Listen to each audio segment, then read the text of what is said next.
किसी गांव में एक महेंद्र सिंह नाम का जमींदार अपनी बीवी परमिंदर के साथ रहता था। उनकी रहमत नाम की एक बहुत ही सुंदर सी बेटी थी। महेंद्र और उसकी बीवी अपनी बेटी की शादी करवाना चाहते थे और ऐसे ही एक दिन उनके पास कमल नाम के एक NRI लड़के का रिश्ता आता है और थोड़े ही दिनों बाद वो अपनी भाभी नयनतारा के साथ रहमत को देखने आता है। आइए जी आइए बैठिए। अरे परमिंदर, जरा इन लोगों के लिए कुछ खाने को लेकर आओ। हाँ जी हुने लेके आए। आ लो जी। वैसे बड़े भाई साहब नहीं आए? जी नहीं, वो दरअसल आना तो चाहते थे लेकिन उन्हें किसी जरूरी काम से पेरिस जाना पड़ गया। वैसे आप अपनी बेटी को तो बुलाइए। हाँ जी जरूर। और कमल को वो पहली ही नजर में पसंद आ जाती है। नयनतारा रिश्ते के लिए हाँ कर देती है और उनसे दहेज की बात करना शुरू कर देती है। जी देखिए, वैसे तो घर में कोई बड़ा नहीं है, सिर्फ और सिर्फ इनके बड़े भाई साहब ही हैं। वो इस वक्त यहाँ नहीं है तो बाकी की बातें मुझे ही करनी पड़ेंगी। जी जरूर। जी तो कितनी प्रॉपर्टी आप हमारे नाम करना चाहेंगे? महेंद्र नयनतारा की सारी शर्तें मान लेता है। थोड़े ही समय बाद उन दोनों की शादी हो जाती है। शादी के बाद कमल और रहमत होटल में चले जाते हैं जहां वो अपनी सुहाग रात मनाते हैं। अगले ही दिन वो दोनों एयरपोर्ट पर लंदन की फ्लाइट पकड़ने के लिए जा रहे होते हैं। तभी कमल रहमत से टॉयलेट जाने का बहाना बनाकर वहां से निकल जाता है। रहमत उसका इंतजार करते करते थक जाती है और वो उसे ढूंढने लगती है, लेकिन कमल उसे कहीं पर भी नहीं मिलता। वो एयरपोर्ट से रोती रोती अपने घर आ जाती है। उसके माँ बाप उसे इस हालत में देखकर उससे पूछते हैं, रहमत पुत्र की होया? तू रो क्यों रही है? माँ वो मुझे कल एयरपोर्ट पर अकेला छोड़कर चले गए। मैंने उन्हें हर जगह ढूंढा पर वो मुझे कहीं नहीं मिले। माँ क्या बेटा, तू क्या कह रही है? जी तुसे एक काम करो ना, जाओ सबनू लेके लब्बो। कमल इत्थे किते हुना है। महेंद्र कुछ लोगों को अपने साथ लेकर कमल को ढूंढने निकल पड़ता है। थक हार कर कमल अपने भाइयों के साथ जाकर पुलिस कंप्लेन कर देता है।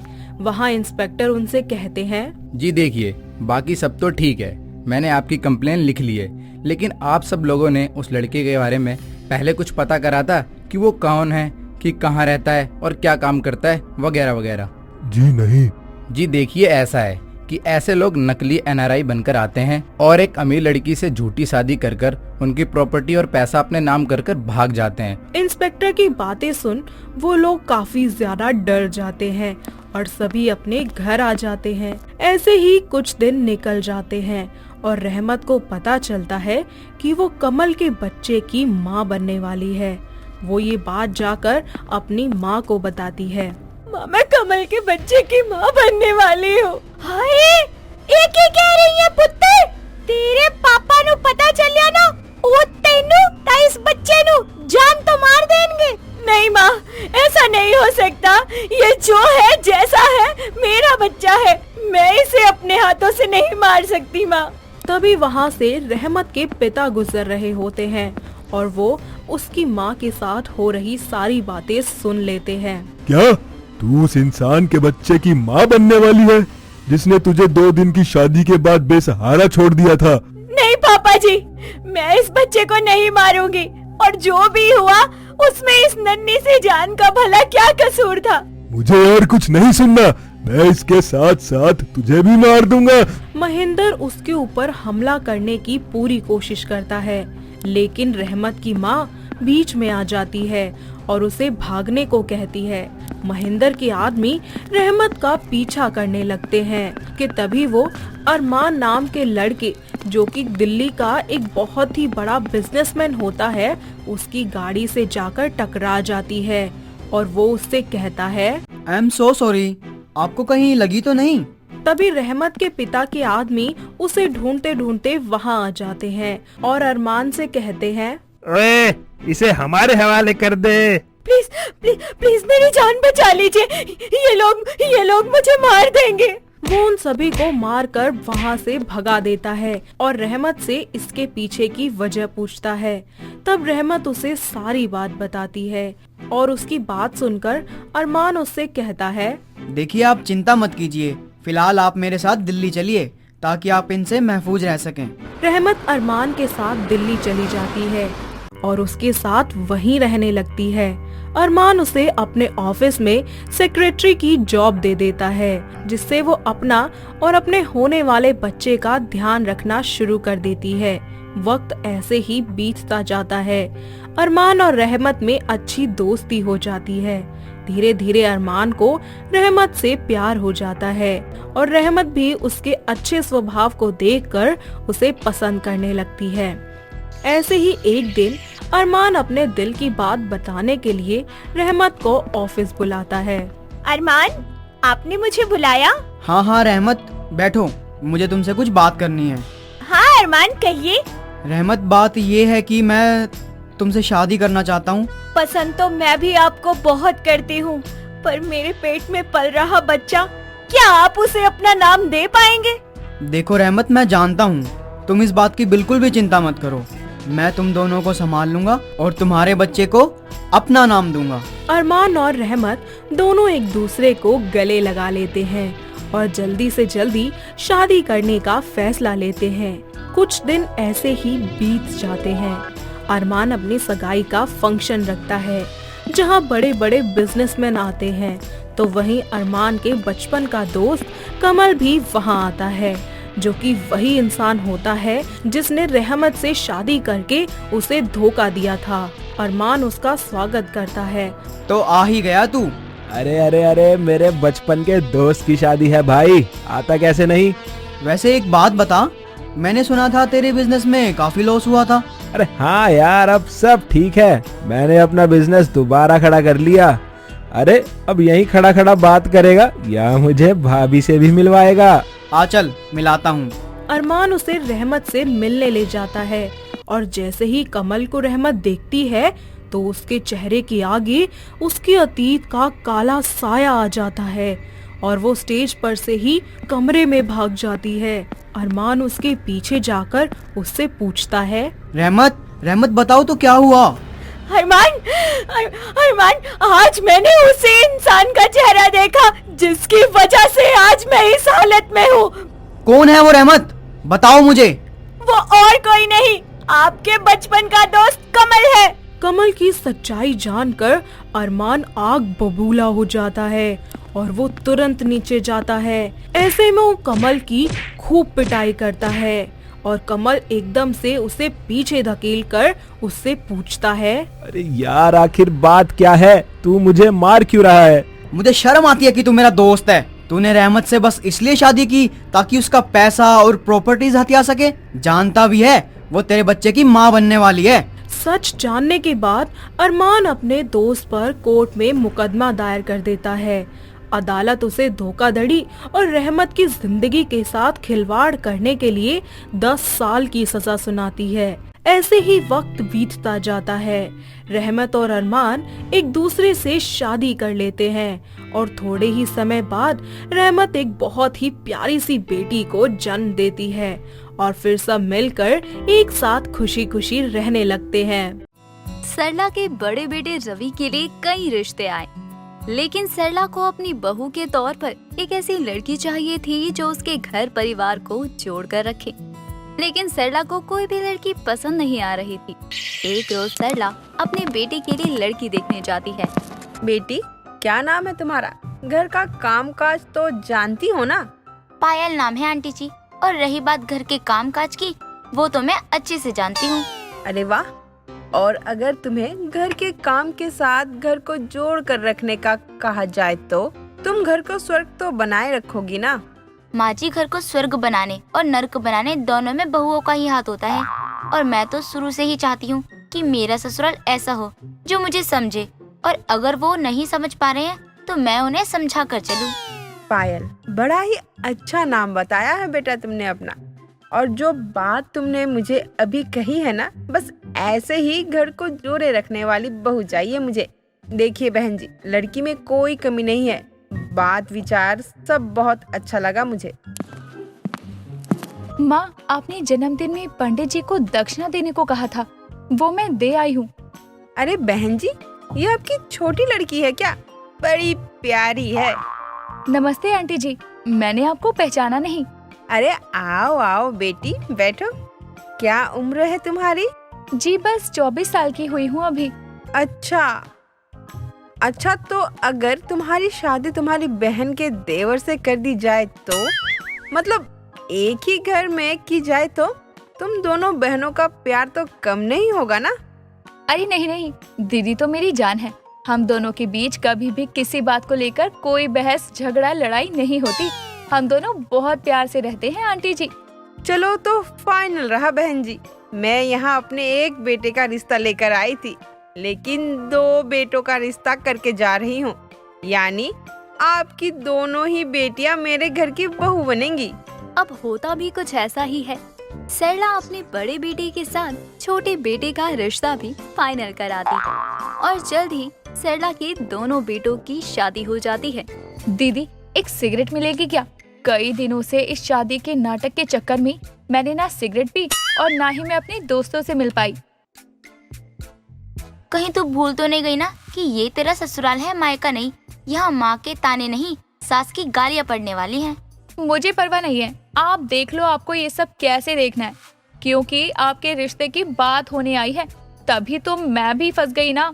लगता है कोई आ रहा है। मधु जल्दी से अपना सिगरेट छुपा। अरे क्या बात है, दोनों बहनों में क्या बातें हो रही हैं। बहू, किसी तरह की कोई दिक्कत हो तुम दोनों को अपनी इन दोनों ननदों से कह देना। वैसे अच्छी जमेगी 2 जोड़ी भाभी और 2 जोड़ी नंदों की। जी माँ जी, मुझे या मधु को किसी भी चीज की जरूरत होगी ना तो मैं आपको बता दूंगी। इतना बोलकर सरला तो वहाँ से चली जाती है, लेकिन मधु सिगरेट पीने लगती है। तभी वहाँ राधा का आना होता है। अरे भाभी, यहाँ सिगरेट जैसी बदबू कहाँ से आ रही है? भैया तो ये सब पीते भी नहीं है। हाँ मुझे भी आ रही है, लेकिन कहाँ से यही समझ नहीं आ रहा। आज तो तू मरवा ही देती। आज तेरा ससुराल में ये पहला दिन आखिरी दिन बन जाता। अब अगले ही दिन सुबह पायल और मधु दोनों में से कोई नहीं उठता। सुबह के 10 बज चुके थे। ये देखकर सरला अपनी दोनों बहुओं को उठाने पहुंचती है। अरे बहू, क्या हुआ? आज तुम दोनों का उठने का मन नहीं है क्या? देख तो सुबह के 10 बजने वाले हैं। जी माँ जी, बस उठ ही रही हूँ। ना जाने मेरी नींद कैसे नहीं खुली आज।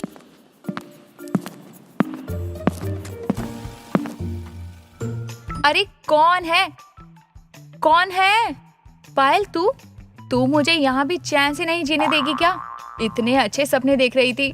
मैंने चारों तरफ सुंदर सुंदर लड़के देखे, पार्टी कर रही थी, मेरे दोस्त थे, लेकिन तुझे तो मेरे सपने को तोड़ने में मजा आता है। देख, जैसे हम घर पर एक एक दिन खाना बनाते थे ना, यहाँ भी कुछ ऐसा ही कर लेते हैं। मुझे कोई काम नहीं करना। जब घर में जवान 2 नंदे हैं तो उनसे कह देना कर ले, मुझे सोने दे। अब पायल भी अपने कमरे में जाकर बैठ जाती है। तभी पायल के कमरे में राधा और कोमल आती है। भाभी, आज खाना नहीं बनेगा क्या घर में? माँ आपको ढूंढ रही है। नहीं, मुझसे कोई काम नहीं होगा। ना जाने क्यों मुझे बेचैनी सी हो रही है। शायद मेरी तबीयत कुछ खराब लग रही है। अच्छा कोई नहीं भाभी, ये भी तो आपका ही घर है। अब से आपको ही ये घर संभालना है। चलो आज खाना और घर के काम में मैं और राधा मिलकर कर लेते हैं। इतना कहकर पायल की दोनों ननद काम करने चली जाती और घर का काम करने लगती हैं। कुछ देर बाद मधु भी उठकर पायल के पास आती है। अरे पायल, क्या बात है?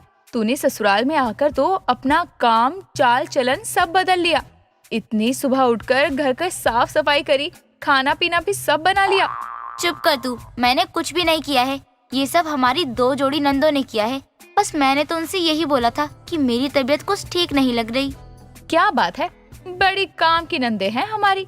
चल, अब से हमारा काम यही दोनों करेंगी। तू देखती जा, मैं इन दोनों को कैसे बोतल में उतारती हूँ। अरे नहीं नहीं, ऐसा करना ठीक नहीं है। अब हमारी शादी हो गई है, हम पर भी तो जिम्मेदारियां है ना। अरे जब आएगी खुद चलकर जिम्मेदारी तो देख लेंगे। अभी हम कुछ समय मजे से जीते। अब पायल और मधु घर का कम से कम काम करती बाकी का काम राधा और कोमल करती थी, क्योंकि जब भी राधा और कोमल अपनी भाभीियों को काम के लिए कहती थी वो लड़ने झगड़ने लगती। भाभी, माँ ने कहा है शाम का खाना आप दोनों को ही बनाना है। पायल, शाम का खाना मेरे बस की नहीं है, तुझे पता है ना, मुझसे अच्छा खाना भी नहीं बनता। तू अपनी बड़ी बहन को काम करने को कह रही है? माँ ठीक कहती है, तू किसी काम की नहीं है। जो मनाए वो कह और कर, मैं काम नहीं करूँगी तो नहीं करूँगी। अरे भाभी, आप दोनों लड़ क्यों रहे हो, वो भी शाम के समय? मैं और कोमल खाना बना लेते हैं। चल कोमल। सरला ये सब काफी समय से देख रही थी और एक रोज सरला अपनी दोनों बेटियों से कहती है, तुम दोनों कान खोलकर सुन लो, आज से तुम दोनों कोई काम नहीं करोगी, क्योंकि तुम दोनों की वजह से मेरी घर की बहुएं आराम से बैठकर खा रही हैं। माँ, आपको तो पता है ना, हम घर में कलेश नहीं चाहते, तो भला हम भाभीियों को लड़ते देख उन्हें कैसे ना मना करें। दोनों भाभीियों की लड़ाई भी काम को लेकर ही होती है। हाँ माँ, अब तो वो ये सब जानबूझकर कर रही हैं, ये तो मैं कह नहीं सकती। वैसे भी मैंने तो आपको पहले ही कहा था कि राधा और मुझ में अगर लड़ाइयाँ नहीं होती तो इसका ये मतलब नहीं कि किसी भी बहनों में झगड़ा ना हो। तो तुम दोनों अब से मधु और पायल का खाना छोड़कर सबका खाना बनाना। अब देर शाम राधा और कोमल मिलकर सबका खाना बनाती है, लेकिन जब मधु खाना देने जाती है तो कोमल मधु से कहती है, भाभी, आप दोनों का खाना माँ ने बनाने से मना किया था, तो मैंने आप दोनों का खाना नहीं बनाया। ये क्या बोल रही हो तुम? भला माँ जी ने ऐसा क्यों किया? क्या हम दोनों बहनें इस घर में अलग हैं? ये सब आप माँ से पूछिए, मुझे जो माँ जी ने कहा है मैं तो वही आपको बता रही हूँ। सरला ने ये सब इसलिए किया क्योंकि वो चाहती थी कि उनकी दोनों बहुएं घर के कामों में मन लगाए, ना कि सारे काम उनकी बेटियों से करवाए। माँ जी, आपने ऐसा क्यों किया? क्या हम दोनों इस घर का हिस्सा नहीं है? हाँ बिल्कुल हो, और ये एहसास जब तुम दोनों को होने लगेगा तो तुम अपने आप घर का काम करने लगोगी और खुद के लिए खाना भी बनाओगी और घर की जिम्मेदारियां भी समझोगी। माँ जी, आप सही कह रही है, हम दोनों बहनों ने इस घर में आकर आप सभी को खुशियाँ ही नहीं दी। मुझे एहसास है इस बात का, अब आगे से ऐसी गलती कभी नहीं करूँगी। मुझे भी सुबह से भूखे रहने पर पता चल रहा है कि इस घर का काम हर किसी से जुड़ा हुआ है। अब हम सारे काम करेंगे तभी एक दूसरे की मदद मिल पाएगी। मुझे भी इस घर के काम करने होंगे। चलो देर से ही सही, 2 जोड़ी ननद और 2 जोड़ी भाभीियों में प्यार तो बढ़ा। सरला ने एक ही घर की 2 बहनों से अपने बेटों की शादी इसलिए की क्योंकि वो चाहती थी घर में सुख शांति बनी रहे, लेकिन पायल और मधु आते ही सारा काम अपनी दोनों ननदों पर डाल देती हैं। लेकिन जब सरला ये सब देखती है तो दोनों बहुओं को सबक सिखाने का फैसला करती है, तो सरला की दोनों बहुओं को समझ आता है। विनोद एक आम इंसान था जो अपनी पत्नी के साथ साधारण जीवन बिताया करता। ऐसे ही एक दिन विनोद की पड़ोसन जानकी उससे बोलती है, क्या बात है विनोद भैया, आजकल बड़े खोए खोए से रहते हो, कोई परेशानी है क्या आपको? नहीं तो भाभी, बस कुछ दिनों से घर में अकेला रहता हूँ। पत्नी मायके गई हुई है तो घर का सारा काम करना पड़ता है, तो खोया खोया तो दिखूंगा ही। तो बुलवा क्यों नहीं लेते जब घर का सारा काम करने में इतनी परेशानी हो रही है? वैसे भी सच में परेशानी हो भी रही है या नहीं, बस बातें ही कर रहे हो? आपको ऐसा क्यों लगता है जानकी भाभी कि मैं ऐसे ही बोले जा रहा हूँ? क्या है ना विनोद भैया, हम भी घर का पूरा काम करते हैं और कभी थकते भी तो नहीं, तो आप कैसे थक जाते हो ये समझ नहीं आता। अब आपसे क्या बहस करूं भाभी मैं? मुझ में और आप में बहुत फर्क है। आप एक गृहिणी हो और मैं पुरुष होके गृहिणी बना हुआ हूँ। काम करने की आदत है, लेकिन बाहर की, घर की नहीं, और आपको घर की। बस बस, अब ज्यादा बातें मत बनाइए भैया।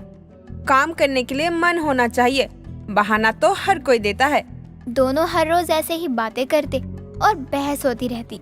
ऐसे ही कुछ दिन बाद विनोद की बीवी कनिका घर आती है और अपने पति से बोलती है, अजी सुनते हो, मेरे गांव के एक चाचा हैं, उन्होंने शेयर मार्केट से बहुत पैसा कमाया है।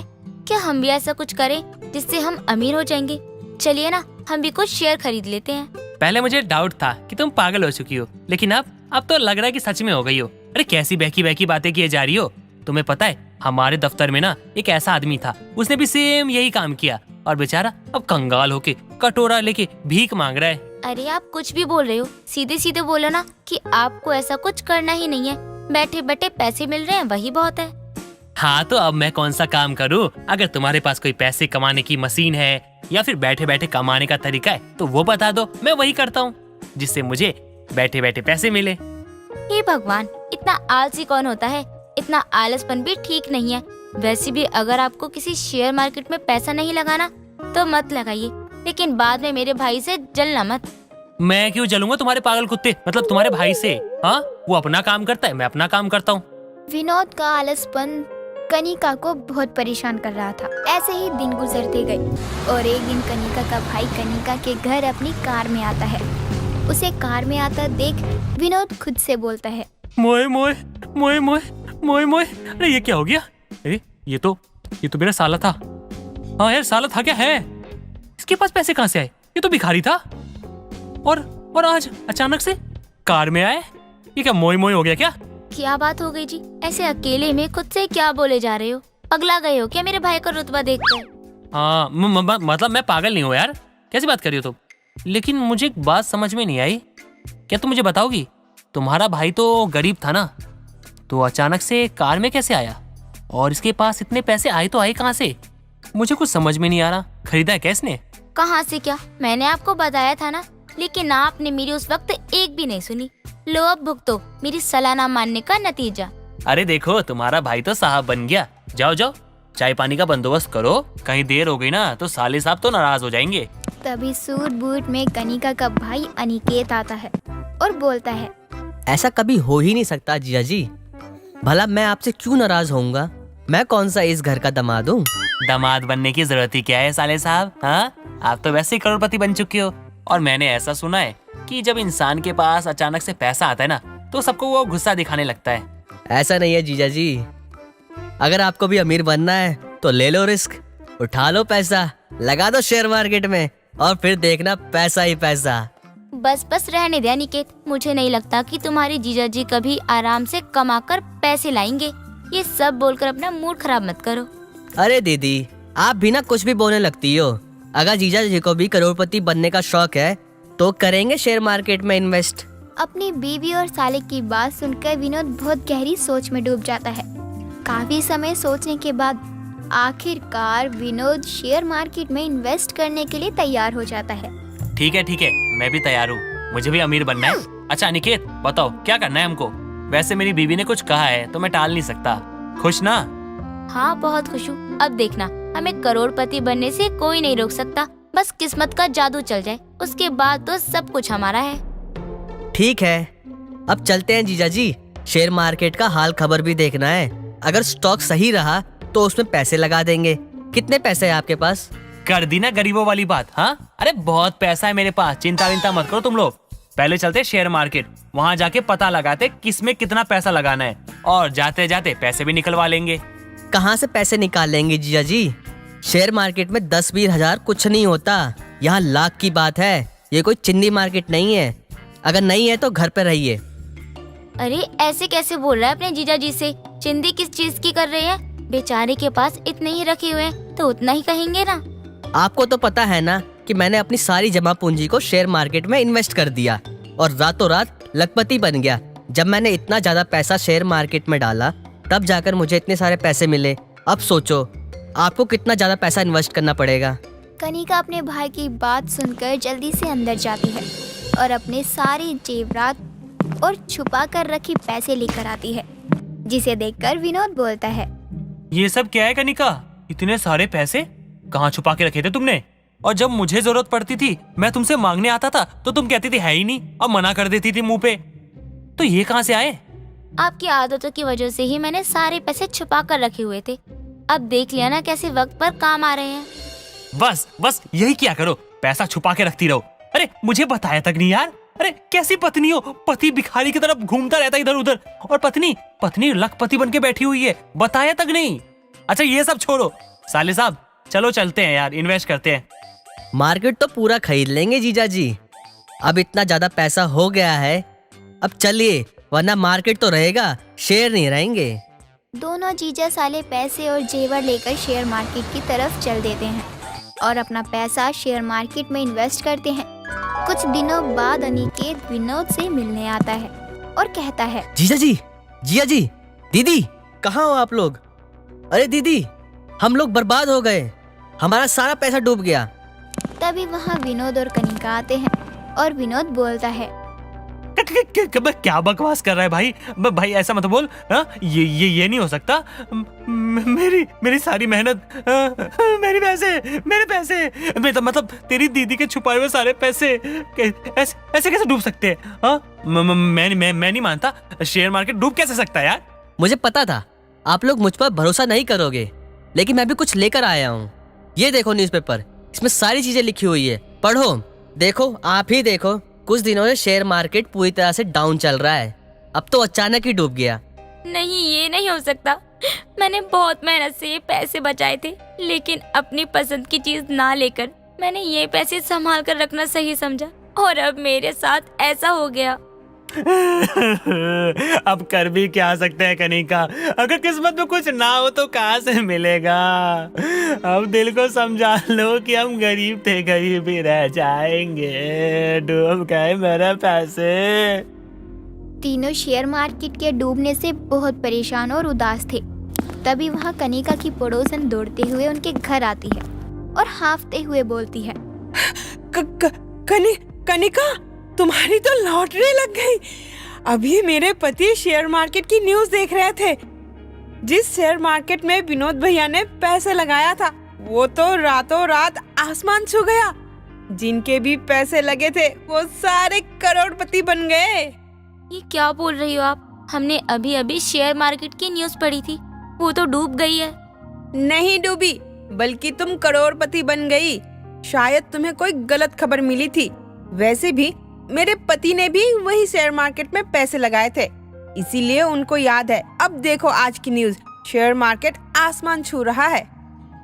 जानकी, विनोद और अनिकेत तीनों खुशी से उछल जाते हैं। देखते ही देखते विनोद भी शेयर मार्केट में पैसे लगाकर करोड़पति बन गया था। अब जानकी के मायके जाने पर घर का काम विनोद नहीं बल्कि उनकी नौकरानी किया करती थी।